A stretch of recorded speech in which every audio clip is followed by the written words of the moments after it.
వస్తే మీ పేరు? దశరథ్. ఎలా ఉందన్న తెలంగాణ ప్రభుత్వంలో కాంగ్రెస్ పార్టీ పరిపాలన? కాంగ్రెస్ అంటే తెలంగాణ అంటే కేసీఆర్ చేసిండు అన్నీ బాగానే, కానీ కాంగ్రెస్కి ఇది చూద్దాం ఒకసారి. ఈ 16 రోజులు అవుతుంది కదా, ఇతను వచ్చి నెల రోజులు అవుతుంది. ఈ నెల రోజుల్లోనే మార్పు ఏమైనా జరిగింది అనుకోవచ్చా?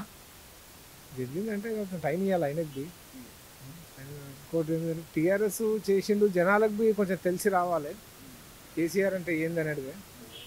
కాబట్టి కొన్ని రోజులు కాంగ్రెస్ అని జనాలు వేసిరు ఓటు, కానీ టీఆర్ఎస్ ఏందనేది జనాలకి తెలిసి వస్తుంది. అది ఎందుకంటే బస్సు ఫ్రీ అని పెట్టిండు, అది కరెక్ట్ కాదు. బస్సు ఫ్రీ ఇప్పుడు 40 రూపాయలు టికెట్ ఉంది, 20 రూపాయలు చేయాలి. దాన్ని 20 రూపాయలు ఉన్నది 10 రూపాయలు చేయాలి, అంతేగాని విచ్చలవిడిగా ఫ్రీ అంటే ఆర్టీసీ ముందే లాస్లో ఉంది. ఉన్నది టికెట్ తీసుకున్నప్పుడే లాస్ చూపించారు వాళ్ళు. అసొంటిది ఇప్పుడు ఫ్రీగా పెడితే ఎక్కడి నుంచి చేస్తారు? జనాల మీదనే వేస్తారు కదా, ట్యాక్సులు అన్నీ ఎక్కడికి చేస్తారు? జనాల మీద అంతా వేసేది. వాళ్ళు ఇంట్లోకి నుంచి రాజకీయ నాయకులు వాళ్ళు ఇయ్యరు కదా. కేసీఆర్ చేసింది ఈ లెక్కకైతే కేసీఆర్ కరెక్ట్ నన్ను అడుగుతున్నారు. కేసీఆర్ కరెక్ట్ అంటున్నారు కదన్న మీరు. ఇప్పుడు చూసుకోండి, ఇక్కడ నాకు కొత్త కార్లు వద్దు, నాకు కొత్త రవాణా ఏమీ వద్దు అంటున్నారు కాంగ్రెస్ పార్టీ రేవంత్ రెడ్డి గారు. దాని గురించి ఏమంటారు? అది వాళ్ళ ఇష్టం, అది మనం దాని గురించి చెప్పలేము. కానీ అంటే నేను డబ్బులు సేవ్ చేస్తాను కాబట్టి డబ్బులు అనవసరమైన ఖర్చు నాకు అవసరం లేదంటున్నారు కదా. ఇక అనుకుంటారు. అది ఎవరు ఏంటంటే ఏ రాజకీయ నాయకుడు ఆయన అంతా కొత్త కార్లు తీసుకుంటూ నేను తీసుకోవద్దని ఫీలింగ్ ఉండొచ్చు, కానీ ఆయన వద్దనుకుంటే ఆయన ఇష్టం. అది దాని గురించి మనం చెప్పలేము. కాంగ్రెస్ పార్టీ ఏపీలో షర్మిల గారు నడిపిస్తారని టాక్ అయితే వస్తుంది, దాని గురించి మీరు ఏమంటారు? మనకి అంత దాని గురించి ఏపీ గురించి మనకు తెలియదు. మా కేసీఆర్ గురించి చెప్పమను, ఇంకా ఆయన టాప్ బాగానే చేసిండు, కానీ కాంగ్రెస్ జనాలు ఏంటంటే అన్ని పథకాలు ఇచ్చినాక ఆశ ఎక్కువ జనాలకు. రేవంత్ రెడ్డి గారికి కేసీఆర్ గారికి తేడా ఏంటి? రేవంత్ రెడ్డి గారికి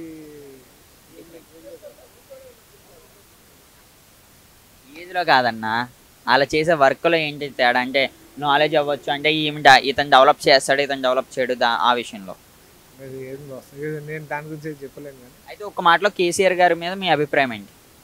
కేసీఆర్ మీద సూపర్.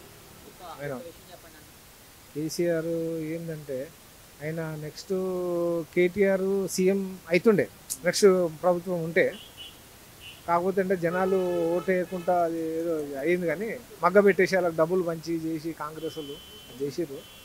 సరే జనాలకు తెలిసి వస్తుంది. కేసీఆర్ హ్యాండ్సప్.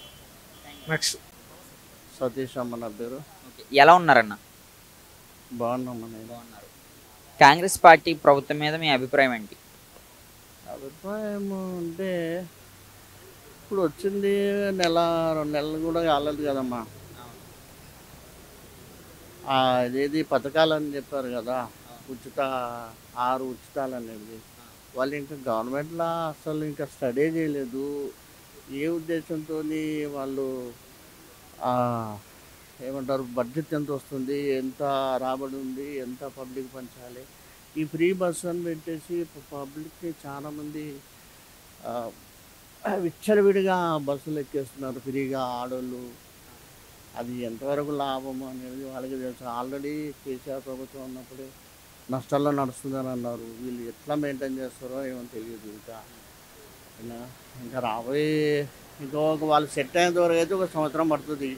ఇప్పుడైతే ప్రజలను అయితే బాగా మభ్యపెడుతున్నారు.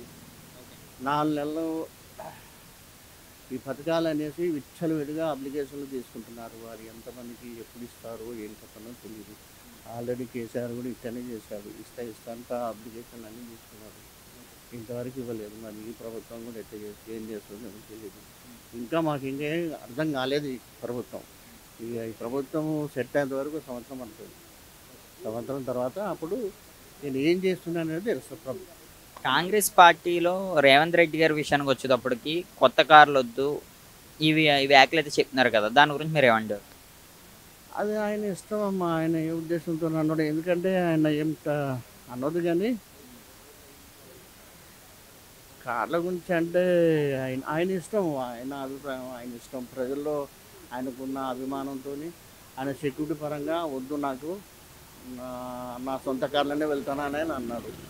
ఆయన ఒక మంచి వ్యక్తి, మంచి మనిషి కాదని కాదు, అందరినీ బాగానే కలుపుకొని పోయిండు.